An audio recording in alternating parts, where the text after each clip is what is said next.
Super Bowl champions. Swinging a miss, struck him out. The Philadelphia Phillies are 2008 World Champions of Baseball. Ladies and gentlemen, the Flyers are going to win the Stanley Cup. The Flyers win the Stanley Cup.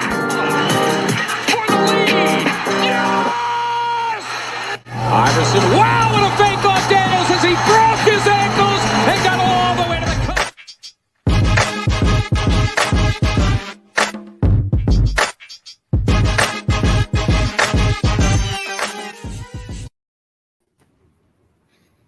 What is up, dudes? My dudes. Philly. Episode 80.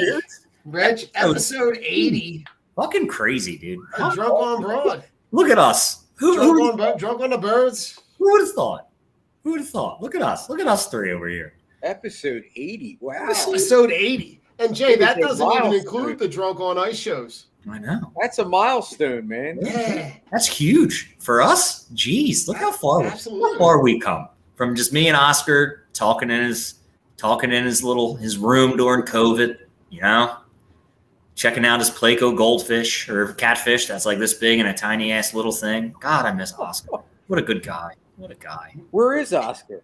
Oscar, dude, he is just living his best life, you know, doing the HR headhunting stuff, you know, doesn't really have much time for us anymore. He's chasing 20-year-old girls, trying to find it out. I should be hanging with him. Dude. Reg, at some point we gotta get the band. We gotta get the original band back together. We do. I know Nick's nursing his knee surgery that he got done earlier. He blew out his knee playing softball. It was kind of fucked up. Dude slid into him and just tore it all up. Yeah, so it was pretty much beyond repairable. So the dude snipped his meniscus out, and he's going to PT. Keeps me updated on what's going on. But everything's good. What's up, Chris? How you doing? What's up, Chris? My man. Yo, look at these. Look at these dudes. What a fit.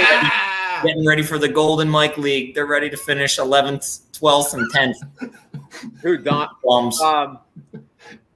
Mike and Dom? Mike, Dom, and the C. Lucia guy. I don't even know his first name. Sorry. Chris, but listen, Chris. Rich, I'm sure if you, based on your feedback from Mike's drafting, I'm sure if you could have Mike finish 13th. If Mike could finish 16th. He could probably finish 16th. At least he didn't take 5 quarterbacks. Yeah, if he took 6 quarterbacks, he'd probably be in better shape because his team is just ass. Making fun of me. Oh, you took 2. I'm like, you got fucking 4 quarterbacks. You know he's only busting your chops, Mike. Says the guy who took 2 in the 4th round. Cry face, cry face, cry face. And I'm still going to shit on you, Mike. That's what happens. I'm still going to shit on you. You still can't stop me. You can only hope to contain me. This feud is the best feud in podcast leagues. It is. It has to be. Because Mike was like, oh, you didn't do anything with that 4th round pick. You took 2. And I'm like, says the guy who draft. Who did you draft? Who the hell did you draft, Mike? Shut up. Done with you. I'm curious. What was your grade for What's Chip, up, Scotty? Draft? Yo, Scotty, what's up, dude? What was it? Wasn't it like a C-? I don't know. It was something ridiculous. They just didn't like Chip's team either. But hey, that's what happens, dude. Super flex leagues, they get you. They get you In the draft room. They get you in the draft room. I mean, I got an A. I did my final draft last night, A-, and it was like, oh, you're projected to go 13-2. I'm going to finish in last place. I'm going to finish. I never believe projections. I don't believe them either. It makes me upset. Fantasy sports, and you and I do a lot of leagues combined. Like every single year when I get a good draft grade, my team shits. It sucks. Oh yeah. And every time I get the worst draft grade, that's the year I win the chip. Like when I get to finish 0-12 in most leagues, I'm like, I'm gonna make the playoffs and I'm probably gonna be in the championship. Because I'm like, they're just going off their consensus and rankings on their site. I'm like, I'm going off of analytics. Yeah. I'm like, that's what I'm looking at. And I'm like, every time I get that A- and like my team's way better than everybody they project. Well, it's like I'm not gonna make the playoffs this year. Dude, It looks like you and Scotty are on the same side of that argument right there. Scotty's a smart man. Scotty is a smart man. Mike, Scotty was talking about this exact same thing on Turf Talk on Sunday, man. Mike's been drinking that weird Kool-Aid down there in Blackwood. Think about it. Pause. We've talked about how Tua and Hurts are in similar situations. They both got major weapons on the offensive side of the ball. I mean, Tua is just the same, like a lot of pressure. Dude, Tua equals poop. Says the guy who can't make a boy. Shut up. Shut up. Yeah.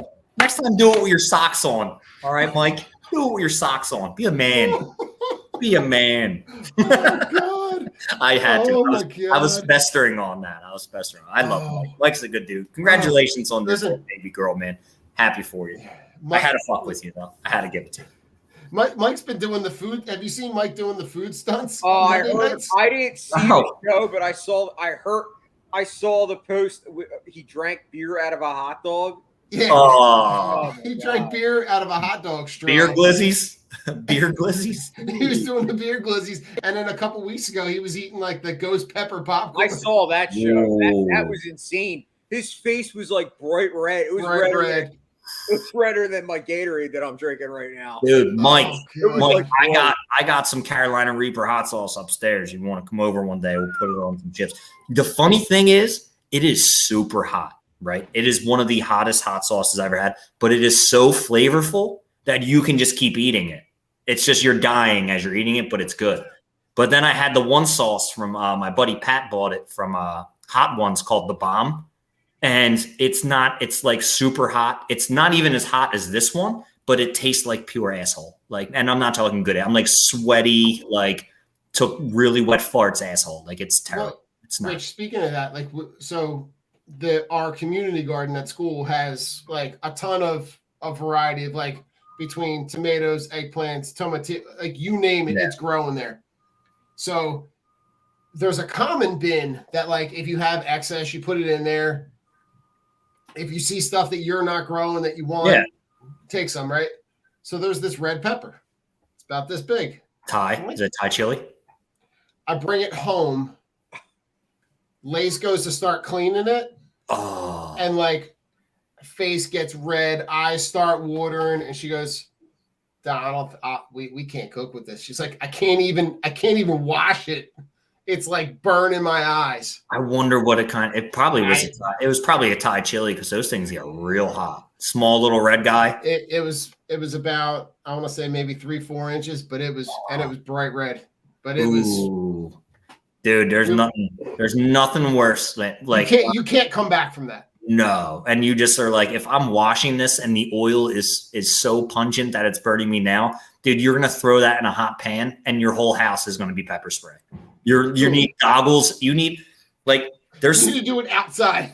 There's peppers like ghost peppers, and like what people don't realize, the hotter the pepper gets. Like you work with a habanero or you work even with a fresh jalapeno, you're supposed to wear gloves. Not okay for cleanliness, especially when you're at home, you're doing it for yourself. But for the fact when you get those oils on your hands and you're cooking, you're intensifying those oils. You're getting them hotter. So you're just making a pepper spray from those vapors. So if you don't wear a respirator mask, eye goggles, and stuff like with ghost chili peppers, and it gets on your skin, those hot vapors, you can get severe chemical burns, which a lot of people don't realize.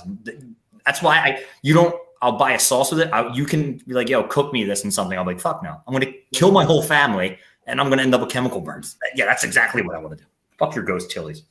That's what I say. That's our last thing. Fuck Deshaun Watson. Fuck Spike S. And fuck cooking with ghost chilies. Everybody's gonna be like, why are these guys so weird? It's like, well, if you listen to the intro, it gets weird. But we are back, guys. Episode 80, where you're going to talk and break down the birds. Mike, I'm sorry for hurting your feelings. Or maybe I'm not. I'm not sure yet. I don't know how I feel. But boys, are we excited? Are we excited? No, listen, we got a game on Sunday here. Like we got the Eagles are playing the Lions, but we got the kickoff game tomorrow. You got the Bills and the Rams. Right, that's going to be a great game to kick off the season on Thursday night. That's going to be awesome. It's going to be insane. Love you too, Mike. But where are you in terms? Like, I couldn't feel like this team is in a better place. Like, just when you think that they couldn't have gotten better, right? They improve at every level Yes. on the defense. Yep. They make additions on offense to make particular position groups better. Yes.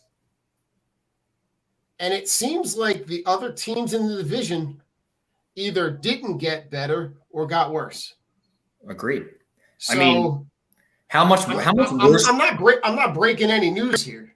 Yes. But like, I could not be more excited to watch this team play on Sunday. How bad is it when Dallas signs Jason Peters to their practice squad? Like, to me, that just shows you. That just shows you how terrible Dallas is going to be this year. And people still think they're going to go out and win all these games. They're not. Okay, now let's head over to Washington. Carson Wentz is your quarterback. That's enough said right there. Do I think he's competent? No. I don't think he's a competent starter. I do think Taylor Heineke takes over in week 6. Okay.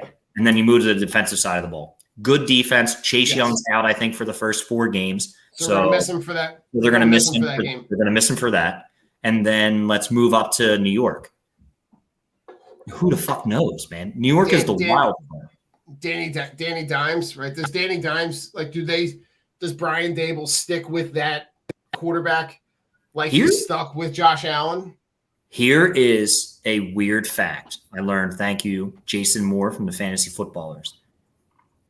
Every single year in Brian Dable's career when he was an offensive coordinator, he was ranked 30th, 31st, 32nd, 31st, 30th. And then when Josh Allen emerged, that's when he became top 5. So is it Brian Dable or is it Josh Allen? Because I'm saying maybe the development, yes, was Brian Dable, but is the coaching Brian Dable or is this the talent level Josh Allen? Because you're not getting Josh Allen out of Danny Dimes. And those weapons aren't as great surrounding him. They have Kadarius Toney, who you'd never know if he's actually going to play. He's their most talented wide receiver. Wan'Dale Robinson, he is a rookie. Can he be the slot guy? Sure, because there's no competition. I'm going to punch Mike in the face. He just distracted me. I think he's good, but he's listening. What the fuck else are you supposed to do?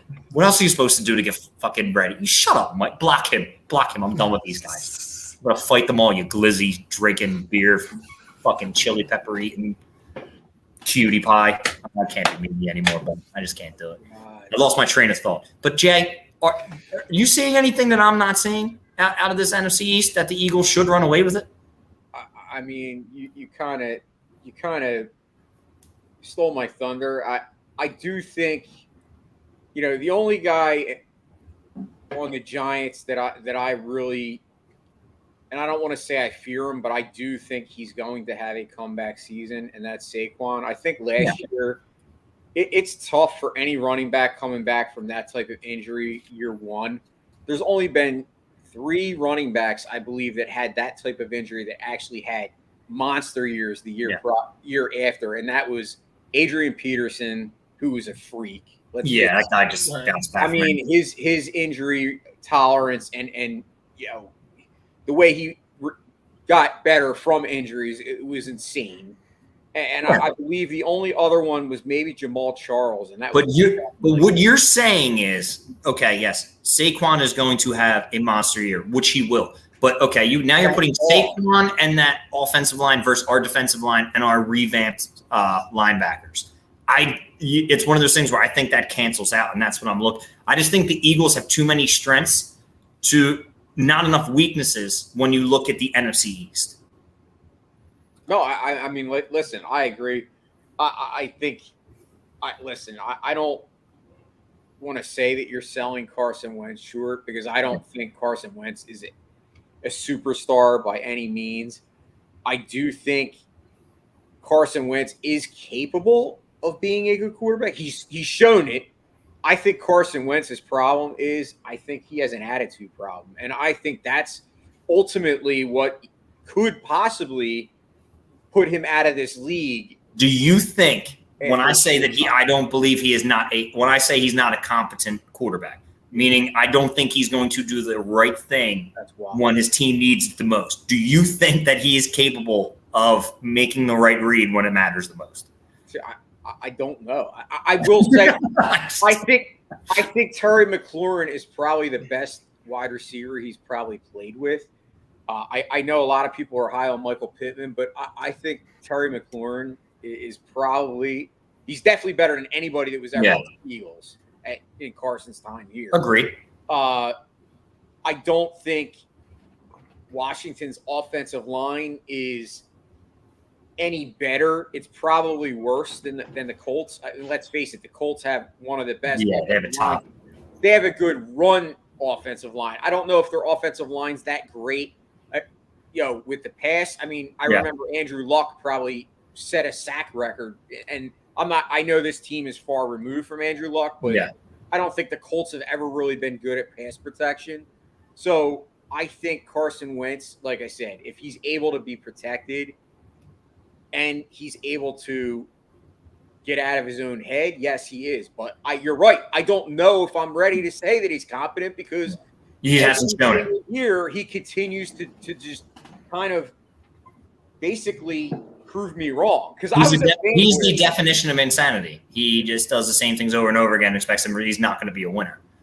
I mean, to be truthful, like he hasn't been that, Jay, the competent quarterback that you speak of. When was the last time we saw that on the field consistently? It was probably the year they went to the playoffs before he got hurt. I mean, which was how long ago? I can't even remember. That's how much my mind is. It's now. We don't know. Right. It's 3 teams removed from that. So to me, I look at Wentz and say, like, he was in an offense last year with Michael Pittman and Jonathan Taylor and had weapons around him and still floundered to the point where saying is he's not scaring you. So to listen, Rich and I nobody. He doesn't scare me, and Washington to me isn't an organization that has a reputation for turning careers around. No. Right. So I can't argue with you there, man. Right. So to me, that conversation begins and ends with he plays for the Washington Commanders. Who was the quarterback that they got from the Bears who was supposed to be like the next greatest thing? Washington got him. They signed him. They thought he was going to be really good. I think he lasted like a season and a half, and then he was gone. He was on the Bears. I have to look it up now. How many years ago was this? This was about before Alex Smith. Yeah, before Alex Smith. But all right, Don. While we look this up, what do you think about Dallas? Does Dallas scare you? I mean, Dallas doesn't scare me at all. Their offense. Jason Campbell. Their offense got worse. Actually, to side note, I love Jason Campbell when he was in Auburn. He to me had a role. He was there for 4 years. Good God. Yeah, but he kind of had a messed up pro career where like went from like had like different coordinators every year, different coaches. Like he just whatever. Side note: who cares about Jason Campbell? No one. Right. So Jason Peters. Right. He signs with.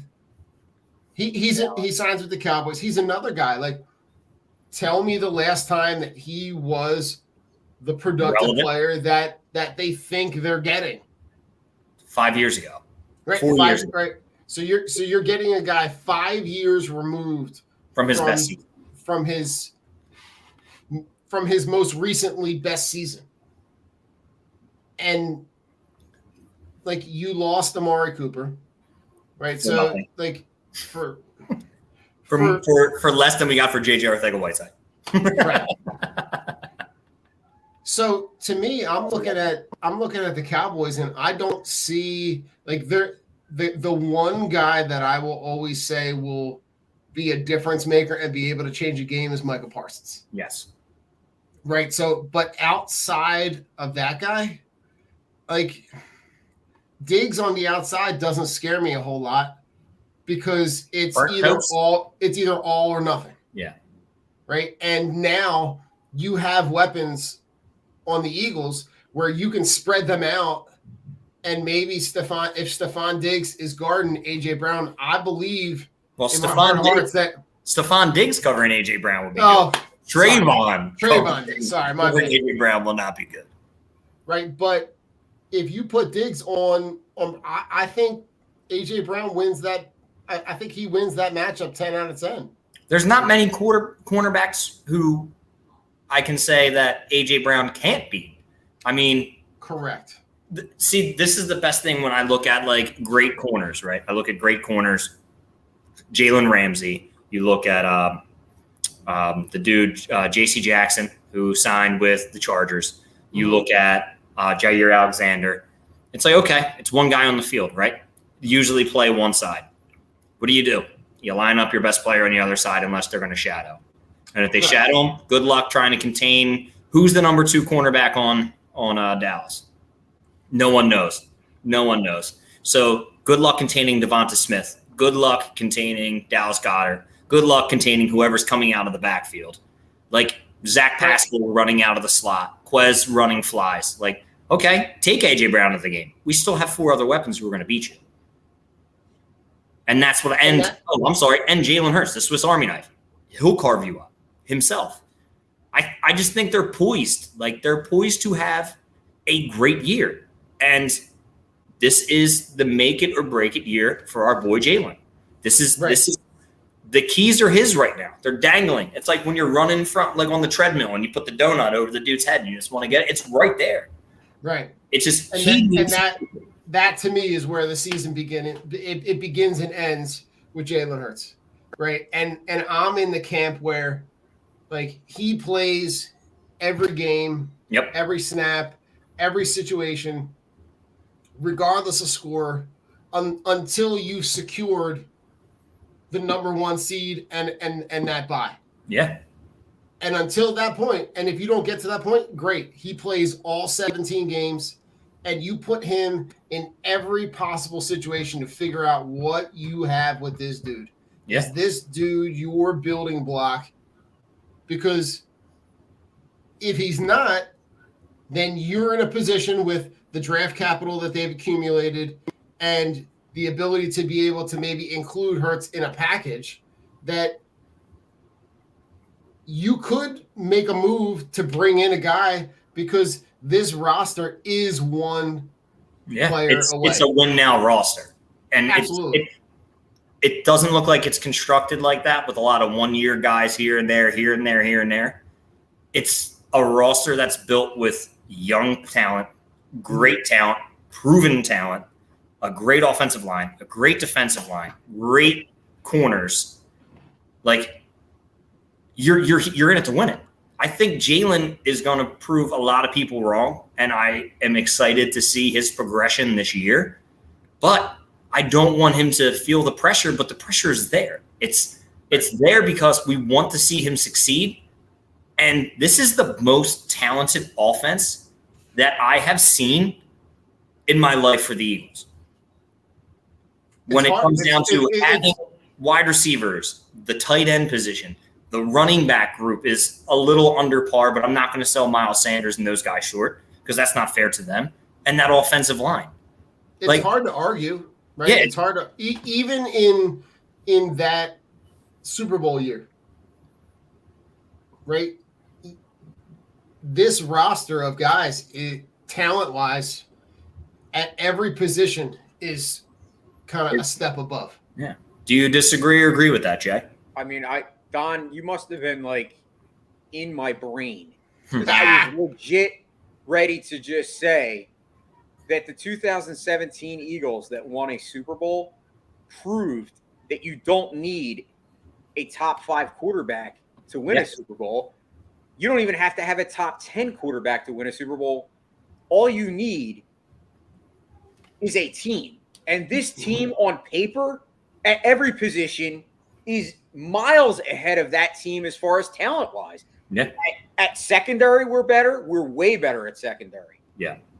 At wide receiver, we're years apart from that wide receiver group. I mean, Alshon Jeffrey, listen, in all fairness, he was a decent wide receiver. Dude, he was nowhere near what A.J. Brown is. No. Deshaun Jackson at that point was nowhere near what? Oh, I don't even think Deshaun Jackson was on that team. No, he wasn't. No, it on- wasn't. He wasn't. It was Aguilar. Yeah. Aguilar is Right. nowhere near what Devonta Smith is. Zach Ertz, even I will say Dallas Goedert, talent-wise, is a better receiving and the overall package at tight end than Zach Ertz was. Now, Zach Ertz might have been better Sure-handed. More at that sure-handed. point in his career. Yeah. But my point is Dallas Goedert has just as much talent as Zach Ertz. Oh, yeah. And Jay, His to, defense real His quick. wavelengths. No, real Go quick. ahead. Go ahead. Just to talk about Goddard for a second. I heard a stat. Ruben Frank put out a stat with he had like 78 targets last year. Out of those 78 targets, he had like 61 receptions. So like when he's getting targeted, he's catching the ball Yeah. at like a 60-ish% clip. Yeah. Like, so I think he's a guy who takes a step, leaps and bounds from where he was last year. But Jay, go back. You're talking about the defense. Yeah, so I mean, defensive line, like you have Hassan Reddick, like I know he's listed as a linebacker, but he's obviously a pass rusher. That's what Yes. he does. He had 15 sacks last year. Like we have a guy now that actually can get the quarterback. Oh, by the way, we got Brandon Graham coming back healthy. Yeah. We have better linebackers, way better linebackers than we had on that 2017 team. Like I said, every single position we're better at. Jay, I mean, even to look at like The when you only compare this, position I might say was better that year as a whole unit was probably the running backs because LeGarrette Blount to me was a Yeah. stud. He was a legit. and JJ, that was a good AGI. one. And we Corey got the Clement. guy in that, obviously week 8 at the trade Clement, deadline. But, right. but my point is if that's the only position, I'm just saying in general, we are better all the way around. So there is no Agreed. reason that this team cannot compete for a Super Bowl. We beat the Patriots that year and Tom Brady. Like, And I mean, Jay, geez, look like Jay. I'm gonna read you the guys that started opening day last year. At linebacker, Singleton, Jannard Avery, and Eric Wilson. Jannard Avery. Gross. Right, gross. Right, they had Slay at one corner. Stevie Nelson started the other corner. Avante Maddox was a slot. Yeah. Rodney McLeod, and then Anthony Harris. Right, look at how like just on those two levels, they rebuilt that entire back half, and it's light years above where this defense was even this time last year, going into week 1. I cannot wait to see Blankenship play with Gardner Johnson at safety. I cannot wait to see those. My dad was telling me in college, the ball found Blankenship. Like he's just one of those guys where the ball finds, and the dude tackles. Like what? And he's not afraid to hit anybody. Mm-hmm. That's what I want in my safety. I want a ball hawk who's not afraid to tackle. Give me that Ed Reed mentality from Blankenship. Then you got a finesse guy, a dude who talks mad shit, and he can slide down to play nickel when he's needed to, and Gardner Johnson. Like, I get this feeling we're going to love that dude. He's going to just – I have a feeling he's going to piss so many people off that we play against. And there's one thing that I'm excited to see that I haven't seen in a while from the Eagles secondary. You know what that is? A bunch of shit talking. Turnovers. Turnovers. Turnovers. Because I remember And shit talking. And shit talking. Because I remember the one year the Eagles DBs didn't have an interception. I think we had 3 interceptions all year, and 2 of them were from a defensive line. Mm-hmm. Like, I'm excited to see these corners and with this line get pressure and actually get 7, 8, 9, 10, 11 interceptions. Like, as a whole, as a group. Like, I'm excited. I am so excited to see a group like this with Bradbury and Slay and Maddox and Zach McPherson, Blankenship, Epps, CGJ. Like, it's getting me fired up because it's taking me back to I miss the days where we had Sheldon Brown, Lito Shepherd, like fucking those days, and fucking Dawkins and Brian Dawkins, right? and Mitchell, right? Mitchell was the strong safety. Was that Mitchell? Who was the strong safety? Or what was his name? Quentin Michael. Quentin Michael. Like those dudes were feared. Like, and then we're getting back to that point. Like, we're getting back to where our defense is going to be feared. And the best thing is, with our draft capital next year, and if Hurts fucking balls out of his mind, right, our offensive line is set with all the young guys that we have. Our defensive line is set. You go out, you get another fucking lockdown corner. You go out there and you get another fucking safety. You go out there, you get a fucking mean motherfucker as a linebacker. Right. Or another fucking wide receiver, whatever you want to do. That is going to be a scary team. Yep. Like this defense is going to be scary for years to come if we stay together and we have what we have and we hit on our draft picks. Which I'm saying, they're young, they're under contract, right? They do have a handful of guys, but those guys that are on prove-it deals, yeah, right, have a ton of incentive to play really well in order to be able to either stay here and get paid or flip it around. You think Bradbury would want to go anywhere else and not play, be the number two to Slay? Right. Like, if I'm him and I play and this team succeeds like we think that they can, and if I'm looking around and I'm going, okay, well, I get to play with CGJ, right? And I get to play with Bradbury and I get to play with Slay and I get to fuck it. Like, I'm not going anywhere. Like, now listen, that's me. That's me drinking the green Kool-Aid saying, why would you want to play it? You wouldn't want to play anywhere else? But then I'm looking around and I'm going, if I'm an athlete and I'm looking around and I'm going, how do I win? I'm looking around and I'm going, I got guys everywhere. I got guys in the next 2 years. In the next 2 years, there's two things that I think are going to happen. One, Tom Brady is going to be completely done because he's going to get beat the fuck up with no offensive line this year. He's going to get beat up. He's not going to take it anymore. And it's just going to be, oh, I love playing football, but I can't handle getting my ass kicked. And then Aaron Rodgers is probably going to be done because he's going to have no incentive to play for Green Bay. He'll go play for somebody else. I guarantee it'll be an AFC team because the Green Bay will either cut him, there will be a team who wants him, whatever. So you take away the two best quarterbacks and I'm saying, yes, they are the two best quarterbacks in the NFC. And then that leaves you with Stafford and Murray. Right. West Coast. There's no possible way. There's no possible way in the next 2 to 3 years that the Eagles, with their depth, their young guys, and if Jalen Hurts balls like he is and his age with those wide receivers, that they can't be a perennial NFC championship contender. 100%. Because all those big name guys are going to be gone. They're all going to be gone. And let's be real. We need to see it from Trey Lance, right? We need to see it from Trey Lance. If he's going to be a great fucking fantasy quarterback, but who knows if he's going to be a real good quarterback. And if they suck, they're back to the drawing board. Matthew Stafford, bad elbow. Who knows how long that's going to hold up? And then it will be Jalen Hurts, Kyler Murray. I'm just saying. No, listen. You're sitting there. You're looking. I feel like you got some things going in your brain. I want to hear what you listen.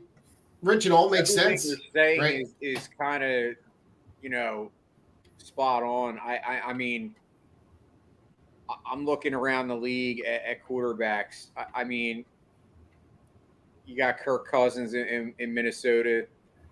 He puts up, as everyone says, hollow numbers. I think Kirk Cousins can be a good quarterback with the weapons he has, but he doesn't win big games. But he's also older. Yeah, he's older. He's older, and he has a tendency to not show up. Dak Prescott, we already talked about Dallas. I mean, you know what Dak is. We all know. You know what he is, and with the offensive line the way that it is, 4,500 yards and 30 touchdowns. But once again, what he does in the regular season doesn't translate to the postseason. He never does make the postseason. Every game that they lost last year was against a team with a winning record. They only beat teams last year with a losing record. Dallas are a bunch of frauds. It's the same thing with Arizona. They can only beat bad teams. They can't beat good teams because teams figure you out. Teams figure out Kyler Murray. Okay, well, get the guy moving, get him out of the pocket, let him beat us. And what happens when Kyler tries to beat you?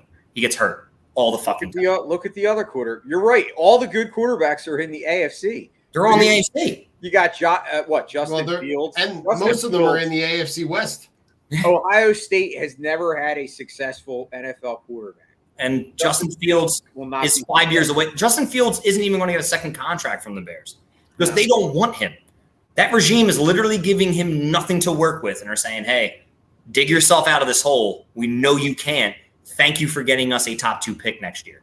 They didn't go out there and bolster their wide receiver room. They didn't go out there and bolster their defense after they traded Khalil Mack for he's not ready. Pick. He's not going to be ready. And their offensive line is atrocious. They did nothing. They did absolutely nothing. All the good quarterbacks, all the top quarterbacks, Josh Allen, Patrick Mahomes, Russell Wilson, Justin Herbert, scumbag Deshaun Watson, Tua. That's 6, right? All AFC. Yeah. Joe Burrow. Sorry, I forgot about Burrow. Yeah. Yogi Joe. AFC. Lamar Jackson. That's 8. That's 8. Mm-hmm. AFC. 2 will be left in the NFC in the next 2 years. And which is fucking crazy. It's nuts. Like the Eagles are in the driver's seat. And this is what, and I'm going to give Howie credit because I think what he's doing is looking down the pipe, saying, okay, I built this now. I got A.J. Brown for another 4 years. Devontae Smith's going to get locked the fuck up. Everybody knows. They're not letting him go. Goddard, he's already locked up for, I think, 3 more years. Hurts is the only question mark. If Hurts balls out with these weapons and is the guy that we think he is, right. Jesus Christ, dude, we are cruising to NFC championship after NFC championship after to NFC championship, barring injuries. I'm doing the whole Madden turn the IR or turn the injuries off, right? Because I do everything barring injury because we can't predict them. Right. They are in the driver's seat for the next few years with the great drafting of the defense, the bolstering of the offensive line. I don't give a fuck if Jeff Stoutland says, I want to retire tomorrow. You say, I will give you $15 million a year. You shut the fuck up and you coach our offensive line because we need you. Like, you need to be Jimmy Johnson out there. Like, you need to be out there and you got to be like, yo, Jim Johnson ran that defense until, unfortunately, the day he died. Listen, they better be rolling Jeff Stoutland out in a wheelchair. Yeah, and you're going to show these motherfuckers how to block because we need you. Like, I am so amped because the more I even think about this, the more excited I get because it's just the future looks good. This year might be tough, but Jesus Christ. But Rich, like the beginning and end of the season are where they can kind of build a lot of win capital. Yeah. There's a stretch in the middle of the season where it's going to be rough. Yeah. But they can stack wins early, right? In that stretch of like those first 6 games, you could say that they'd probably be favored in 5 out of the 6 of them. Yeah, if not all 6. They're favored in 13 games. By the betting, yeah. The people that place the betting, the number of the bets, 13 games the Eagles are favored. That should tell you right there.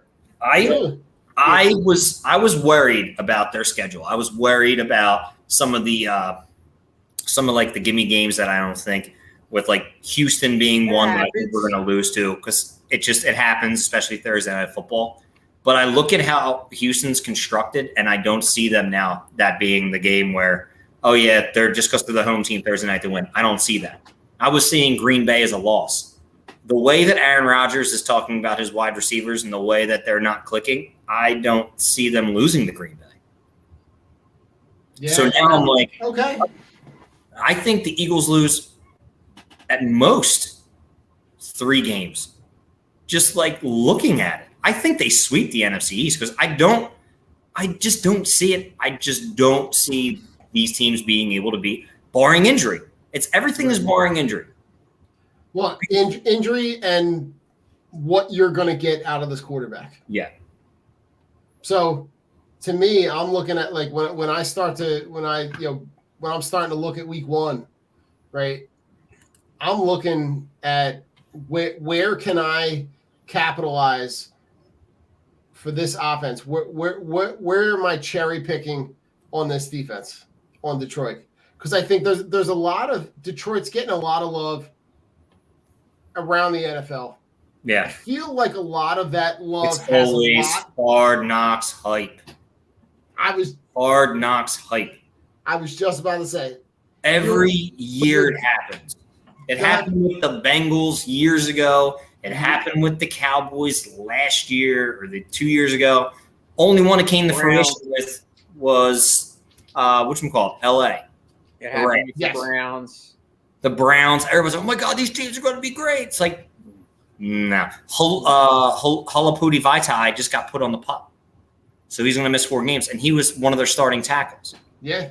DeAndre Swift, one of the better running backs in the league, can't stay healthy. You still have Jared Goff as your quarterback. You did nothing. On IR until probably November. Yeah. Right. Like I'm on Ross St. Brown is your number one. DJ Shark. DJ Shark, who can never stay healthy. Right. Who So like runs if around I'm and looking does something. I'm looking at those 3 positions, right? The running back and 2 wide receivers. And they have no defense. They don't have a defense. They didn't address their defense at all. They let go of their longest tenure. What'd you say, Jay? They got Hutchinson, but he's not going to be able to, doing everything by himself. No. No. But on offense, like their best weapon is probably their tight end. Hawkinson. Yeah. Another guy who can't stay healthy. So it's a bunch of guys who have all the talent in the world, but you still have Jared Goff as your quarterback. I think if you kick the can down a few years, Detroit will probably be a good team. I mean, they have the building blocks, but they're nowhere near ready. Their owners are fucking terrible, and their front office is bad. Well, that's so bad. Look what they did with Matt Stafford. I mean, they had Calvin Johnson and Matt Stafford together, and they never did anything to address their defense or offensive line. The fact that franchise had Calvin Johnson and Barry Sanders, and they both retired early, tells you something. Says everything you need to know about the Detroit Lions. Calvin Johnson literally said, like, I'm one of the best in the league. I'm 30. I could still be better than everybody, but fuck this organization. I'm out. Like, I'm out. And it sucks because if this was now, he could probably get traded for a shit ton of picks, and Detroit would be like, oh, that's great. But back in the day, like, nobody was paying those premiums for, like, wide receivers. They weren't. It was overlooked. Wide receiver was not No. like today. Right? No, not at all. Which is like no. So nobody in the skill positions on offense really scares me at all. And when I look at like if Slay is going to match up with St. Brown, and you're going to have Bradbury match up with DJ Shark, right? Like I'm not worried about Hawkinson and any of the linebackers. Like, there's not a lot of I just don't see in this game how Detroit ends up putting up points. Jared Goff is going to be pressured constantly. Mm-hmm. Going to be pressured constantly. Jared Goff under pressure is like deer in headlights. A deer in the headlights. Mm-hmm. A baby with a full diaper. Like, we saw it in the Super Bowl. Yeah, he can't move. Yeah. And he makes bad decisions. So do you I just don't see them being able to stand. I don't know. I hate saying that, but because I don't like jinxing. But will they put up points? It'll most likely happen. Yeah, I see them a touchdown or two. It's early. It's not like it's in midseason form. Lions may come out early. Eagles may come out flat. But at the end of the game, Detroit's not going to be able to keep up. No, not at all. It's just not going to happen. The skill positions on both sides of the ball for the Eagles and the talent level is just that much better. I think it's going to be closer than what people want, but we also have to remember it's week 1.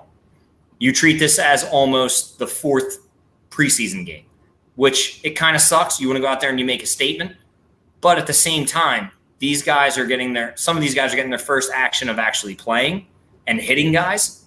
And once they start rolling after the 3rd, 4th, 5th game, you're going to see who the Eagles are. And I think they're going to be a team that steps on your neck and they force you into turnovers, and they rely so heavily on that defense that we can go back to being, all right, let's run the ball. Let's run the ball. All right, but now Jalen Hurts, go ahead, cook, do what you got to do. Like, I just see all good things. I think it's going to be like a 24-21 type game against. Really? I don't see them killing them off the jump. I don't see that. Rich, when I look at see those, them winning in every stat category. It's just closer than what we think. Okay. Listen, I'm looking at it going, when I look at player for player, right? Yeah. When I look at their wide receiver group and our DB group, yeah, I don't see how those guys get open. Now I know they are, and that's not realistic, right? But when I'm looking at our linebacker core with Kazir White and TJ Edwards and Hassan Reddick, and I look at the pressure that they're going to put on while also being able to cover their best offensive weapon in TJ Hawkinson, I don't know how he's going to get open, right? Yeah. And then if you try to run the ball with DeAndre Swift, yes, he is going to get his yards. Yeah. But you're also going to have to run in a line that's going to have Brandon Graham, Fletcher Cox, Javon Hargrave, Josh Sweat, Milton Williams, Jordan Davis, Teron Jackson. Like, I just don't see where. Yeah. Like, I could see a game that is 24-13, 20. Okay. I just. Week one games to me are just always. They're always funky. And that's the only thing I don't like about it. Like, that's one of the things. It's the same thing with college football. It's the same thing with everything. It's like your first action. Like when Notre Dame was getting, like, that line opened up at 9, and all of a sudden Notre Dame was getting 17.5. It's like Notre Dame's not that bad of a team. And Ohio State's defense isn't all that. If I'm a betting man, I'm putting $1,000 on the 17.5 because it's not like they're a pushover. No. And it was like 21-7. Like, they covered. That's first week. Like, you're starting to click. You're mesh as a team. I think the Eagles are a better team. I just don't like week one. I don't feel confident in the week one just because of the lack of playing in the preseason. And again, it's no one's fault. It's not the coach's fault. It's not the organization's fault for saying, hey, I don't want to play my starters full games. You know what football is. It's a hard game. We could have lost Jalen Hurts for a few weeks after that Jets game when he got fucking targeted on the sidelines and the dude smashed the helmet. And thank God he got right back up. But these are the things that I worry about when it comes to playing players in preseason, because some guys are looking to make the team and they're going to try to make a statement and they're going to do some stupid shit. Mm-hmm. And this is why I hate that. I think there should be zero tolerance for that, even in the preseason. Hey, you hit a guy in the head in the preseason, you're looking to make the team, I don't give a shit, you're out. Like, It's an exhibition game that means nothing. Yes, you're fighting for a roster spot, and you want to be on a team. But all these unnecessary hits, these stupid blocks, like, it's dumb. You're adding another element of injury. And I'm not saying, oh, you can protect these guys all the time, you can do this. But if a guy gets hit in the head, and it's clearly the guy's lowering the crown of his helmet and he's leading with his head, throw him the fuck out of the game. Right. Come on. Do something. And that just drove me nuts when I thought Jalen Hurts was, like, dead on the sideline. He just got right back up. And I'm like, just from the pure brutality of that helmet-to-helmet hit, I'm like, there's no fucking room for this. Like, I'm just over it. I'm just over the helmet-to-helmet bullshit. I hear you. Jay, I'm gonna give you two position groups. All right. So the Eagles' number one wide receiver, right? AJ Brown and then Devontae Smith. They're gonna get matched up against Amani Aruwie and Jeff Okudah. What does that match like? And Rich, this is what I'm talking about. Like, when I'm looking at position, right? I'm looking, like, to me, that matchup, and Jay, to me, that matchup says, like, right, 100 yards, 200 yards apiece. I know a lot of people. All right, we're open. I know a lot of people. people. From 1 to 4:30. I've heard a lot of people, and I've heard a lot of takes where people are coming out and saying, they don't think that AJ Brown's going to have a big game one. I seriously doubt that. The way that AJ Brown is as a player, the fact that he had all the offseason hanging out with Jalen Hurts, his buddy, before he even got traded here. Yep. I have a sneaky suspicion. I could care less, even if it's only one catch for 80 yards.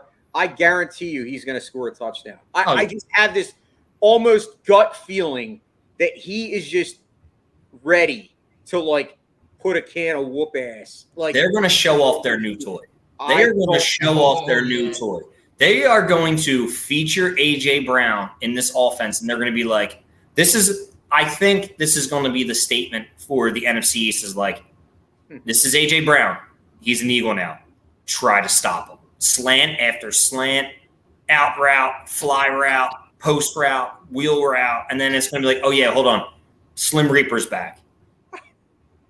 I just have a feeling that I don't think AJ Brown is going to be he's going to get. It's not going to get. I think he's going to be heavily involved in the first drive. I'm going to say he's going to have 4 catches. Four catches. And then they're going to get down.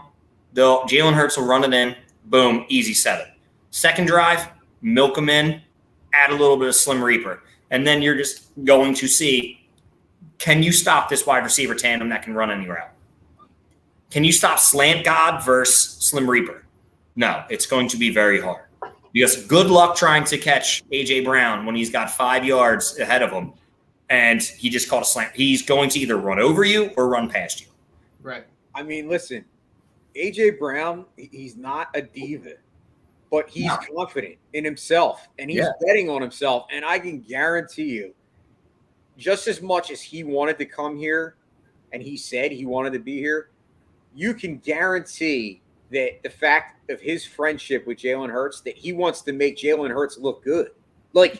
He's going to do everything in his power to make that happen. And that's why I firmly believe that he has a huge game. I believe Reaper has a good game. I believe Goddard. I'm not saying Hurts is going to have 5 touchdowns, but I believe this offense is going to move. Yeah. Hurts is going to have over 300 yards. I wish I might bet the over on that, and I might bet the over on 3 touchdowns. I am that confident. I think that so many people, there's so many kind of different opinions on Jalen Hurts, especially in the Eagles fan base. Yeah. But I just feel it coming that these guys are going to be like, you know what? This ain't preseason anymore, and this ain't last year. This is this is how the new look Eagles. This is the 2022 Eagles. I had a weird feeling about it. And I could be wrong. I could be reading it wrong and they come out flat. But I just but Jay, to look at how you remember when they opened up the season last year, right, in Atlanta, right? And they go up they win 32-6, right? And Hurts puts up, I'm just trying to pull up the stats here. Hurts puts up 265 yards and 3 touchdowns, and he puts 62 yards on the ground, right? And that's without A.J. Brown. Yeah. Right, and that was without A.J. Brown, right? So now you've got, Miles Sanders is back practicing, so he's looking like he's going to play, right? So if you can get a healthy version of him, you have what I would argue is probably the best offensive line in football. Yeah. You've got in the wide receiver room, they are 1 through 4. I would put them up against a lot of other teams' position groups. I see where this game could look like a lot like it did last year, a lot like that opening week. Yeah, it's kind of close early, right? It's like it was 15 to bad last year. You're right. It was 15-6 at halftime. Right, and then they put up 7 in the third and 10 in the fourth and put it away. Yep. Let me ask you guys a question before we do final thoughts, Don. Sure.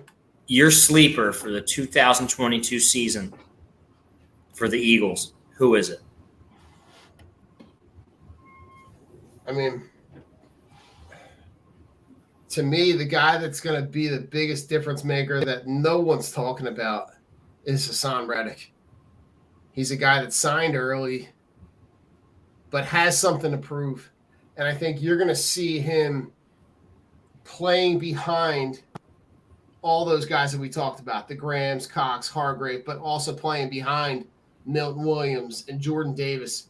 He is going to have space to be wherever he wants to be on the field. And he's a guy who's hungry to kind of prove that for a while when he was playing in Arizona, that he was playing out of position, that he wasn't able to have the opportunity to play the way he wanted to play.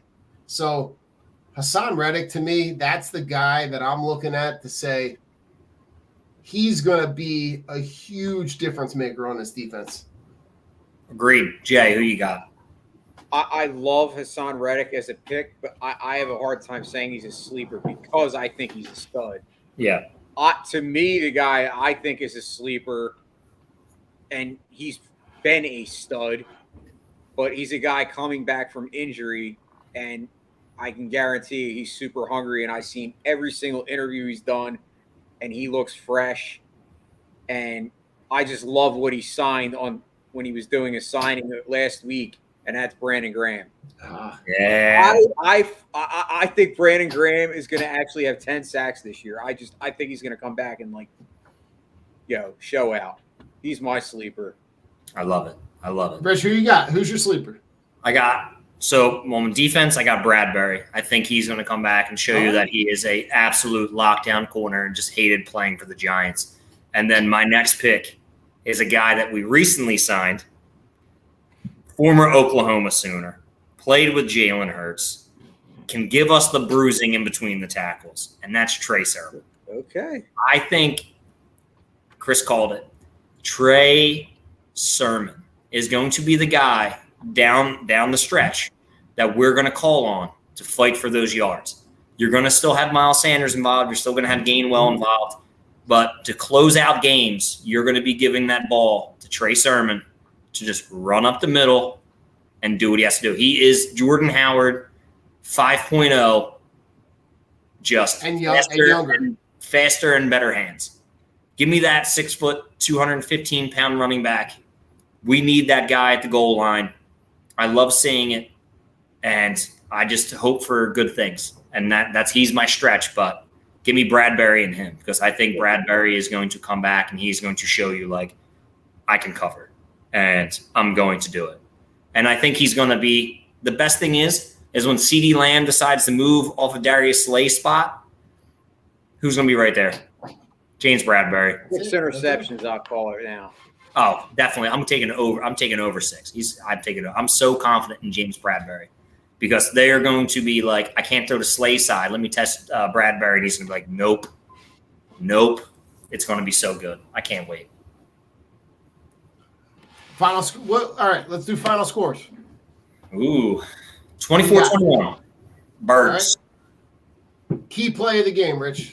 Key play of the game is a Goff interception to seal the game. Goff's going to feel pressure. He's going to roll to his right. He's going to throw the ball. And who's going to be there? James Bradbury. James Bradbury. Stealing the game. Tie it all in. Jay, final score, key play. 28-17 Eagles. The 17th, the last 7 is going to be a garbage touchdown by the Lions. And I think the key play for me, I'm calling it now. A.J. Brown's going for a 54-yard touchdown. Oh, I like it. 70-yard bomb. 54 yards to me is like a nice round number, and I see it coming. I love it, Jay. All right. Don? Listen, I don't see where Detroit scores points, so 31-10. I think it's a runaway all day. Write these down. We should keep track. We'll go back. We'll go back and write them down. But we got the key play to me. Jay, when you started talking about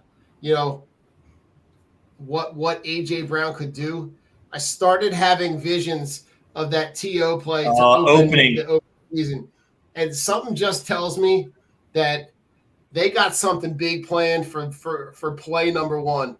So I'm going with a bomb on the opening series. Maybe it's the first play. Set the tone early. Put them away within the first minute of the game. I love and it. don't look back. I love it. I love it. I love it. No looking I back. love our here. optimism, man. It's I know, it's it's so so good. contagious, dude. It feels good to be It optimistic. really does.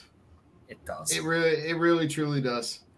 Well, gentlemen, let's wrap it all together. Final thoughts. Go ahead, Jay. I'm up first. Yes, sir. So, final thoughts. Man, you put me on the spot. Can't you go No, it's first? tough. It's tough. Can't you go first? I'll go first. I'll go Go first. ahead, Rich. Go. So, in honor of our children and children returning to school, obviously we know that teachers like Don and many in his profession are, it's like it sucks because the funding isn't there for schools. When the teachers send you home a list, try to donate as much as you can. Try to help out. Try to help out with classroom supplies. Ask the teachers, everybody's got the Remind app now. Like, be conscious of your kids' teachers, It's nice to be like, oh, great, I want to know how my kid is, but take the time and ask and make sure the teachers are okay. Like, is there anything that we can do for you as a parent to my child, or just, a parent who lives in the school district to help you? Is there anything that you need school supplies wise that you're low on? Do you need glue sticks? Do you need left-handed scissors? Do you need markers, crayons, construction paper? Feel free to reach out if you need something. Like, take the time to understand that your child is going to a school to learn, but these people do pay a lot of money out of pocket. Help out, give back. Check on your teacher's mental well-being, not only just asking about your kids. Like, oh, how's my kid doing? It's like, no, Mr. Conway, thank you for teaching my son. Is there anything that your class needs that I can help you with? Are you doing okay? Is there anything that I can help you with? Just be nice about it. Be cordial. Treat these people like they're an extended member of your family, because you're putting so much trust in them to do right by your kids that I think it's right to invite them kind of into your home and be like, you know what? Don't sit down and eat dinner with them, obviously, unless it's Don. Then invite them out for a nice steak and some seafood. Exactly. And have a good time. A little surf and turf. But it's nice to check up on them and see if they need anything, because, I'm all about, I understand what it is being a therapist and not having the equipment and going out to the store and buying what I need. And it's like, I'm doing this for my patients. I'm not doing it for myself. And I'm not seeing a return on it. I'm not being able to, here's my tab. Can you pay this? And they'll be like, idiot, you bought it yourself. It's the same thing with teachers. They got to buy their supplies. They got to do what they got to do. But they're also shaping the young minds in our communities. And, for future generations, help them out. Make sure they're okay. If there's anything you can do to make their job easier, do it. Just be a good person. It's your child that you're entrusting them with your child's life. Give them the common courtesy of, hey, what can I do for you? How can I make your life easier? Right. Just look out for your educators and look out for the people in your community who are trying to make a difference and trying to do well by your family. And listen, Rich, being on the opposite end of that, it goes a long way, man. Yeah. It really does. Even just, a little email, or like you saying, like the text message apps to kind of communicate. Just those little, thank you, right? Getting emails from kids. Thanks for helping me today, right? Those kind of things, they go a long way. And I've kind of made it a point that, like, whenever we do communicate with, like, my kids' school, my kids' teachers, right? I always try to end it with, like, truly appreciate everything you're doing. Yeah. Right. Just something like that. That's kind of like, even if it's something where I'm like kind of checking in on something that like didn't seem right. Right. Still checking in, still trying to put a positive on it and say, hey, listen, I know things are funky, but like, I appreciate everything you're doing to try to help the kids. So it really, truly does go a long way. And, for final thoughts for me, like I'm kind of in the middle of that, going back to school and starting back with a new group. And, those kind of moments are always exciting for, to be able to start a new year with new kids, and looking forward to being able to start to capitalize on some of the investments that we've kind of worked on through different grants and through different funding, to be able to start to utilize the resources as best as we possibly can partnering. We've got community gardens. We've got a lot of external stuff that we're doing to try to create an environment that you can't replicate at home and make it exciting for the kids so that it's not just static from class to class to class. So the new school year is back. With the new school year comes football. It kind of goes hand in hand. But, you know, looking at just having a really great year. So, Jay, final thoughts? I mean, I can't top either of yours. You guys, you know, everything you said, you know, I really, you know, as you said, just like always keep your thoughts out for your fellow peers, fellow peoples. I want to shout out you guys. Episode 80. This is amazing. Like Drunk on Broad, like you guys have done a lot for me personally. I've become friends with both of you guys, and absolutely. I really, you know, appreciate knowing you guys and getting to know you. And like I said, I think it's an amazing podcast, and you know, you guys do great work. I'm excited that you know we actually have a fantasy league with a bunch of our fellow sisters. I think it's just. Yeah. Dude, this is the best time of the year for me. Like, I honestly, like, I love the fall. I can't stand winter, but even though it's part of football season, but I love this part of the year more than anything. Yeah, because you got baseball winding down. Hopefully the Phillies can turn around this recent horrible stretch they've had. I'm sure we'll jump on Phil soon. But, most definitely. You know, as you guys said, best time of the year, football tomorrow, game 1. What a game we have lined up. So the Rams and the Rams and the Bills. I mean, it's the team that I had them pegged as the Super Bowl. So that could be like a Super Bowl preview. Like it's that good of a game. So many weapons all across the board on both sides of the ball, defense, offense. What a game. And then obviously Sunday we have our Eagles, and I don't know if you guys saw this, but the game is sold out. So kudos to Philly, because you know that's part of our part responsible for because our fans are some of the best travelers in sports. Oh yeah. Well, there's a couple. So the Philly sports trips is sending like 1,000 people. There's a fans of Philly group that's sending a bunch of people out there. You know, it seems like every away game is just is a takeover opportunity. Hell yeah. I'm just I'm pumped, man. Pumped. I can't wait. Listen, I got all my fantasy lineup set, but you know, you got to change them last minute when there's injuries. So Jay's got a tablet he carries around now. It's not even a cell phone. So he has all 25 teams now. I guarantee I'm going to count how much time it takes me Sunday to set lineups. Dude, we're already set, but I'm so jealous. I wish I was invited to 25 leagues. Oh my God. It's too much work. It's too much work. It is. It's a lot. Listen, before we jump out here, I got to shout out to the guys at Old City Sports.